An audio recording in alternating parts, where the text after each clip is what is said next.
And my role is to make health voice clear, sound, and loud in all the other sector work which is happening here in New York. So I'm trying to do that and accomplish this today also. For every year since 1950, the United Nations family and partners around the world come together on World Health Day to highlight a public health issue of global concern and great magnitude.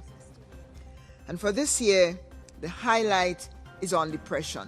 By having this discussion this morning, it's very important because there's such stigma attached to it, and it's so difficult sometimes to mobilize. It's getting easier, but in some communities, it's still incredibly difficult to mobilize about this cause. In Sri Lanka too, given the cultural and the social environment, stigma surrounding depression is a major barrier.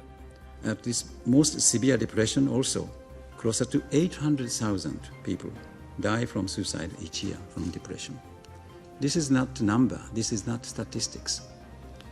There is life everywhere in this behind, and not only the person, but family and friends around this. It affects everybody in the world.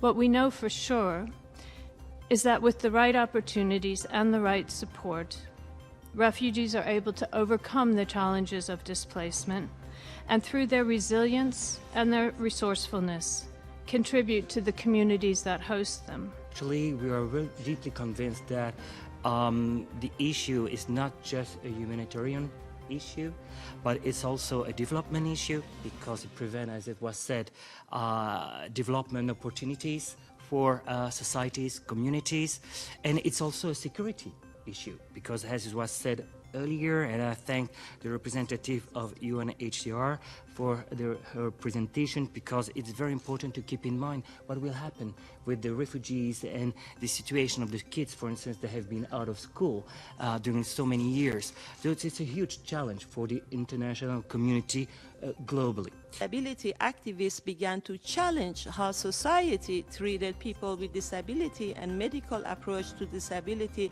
with scientific discourse that sought to classify and categorize, and in so doing became method of normalization, appeared in early 20th century.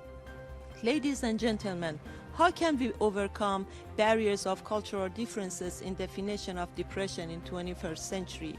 And what the real facts are and what the fake facts are, the importance of research and the importance of academic settings in contributing to the discourse so that we are speaking intelligently, speaking with real evidence, speaking with data, is the way that we have gotten to where we are today.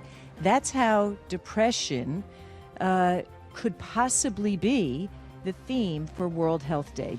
Make sure that mental health and well-being is in this document that we all need to know about and that we all already know about, the Agenda 2030 for Sustainable Development. It has 5 words in it that will change the world. They are promote mental health and well-being.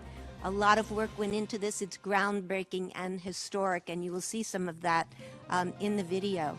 People engaging in meaningful work, pursuing educational goals, and focusing on health and wellness. We know through our practice in low, middle, and high-income countries that people can and do live full and productive lives given the right kinds of support and opportunities. In all countries, so that when people do ask for help, when they do talk, they can receive help. So let's talk. Let's talk. Let's talk.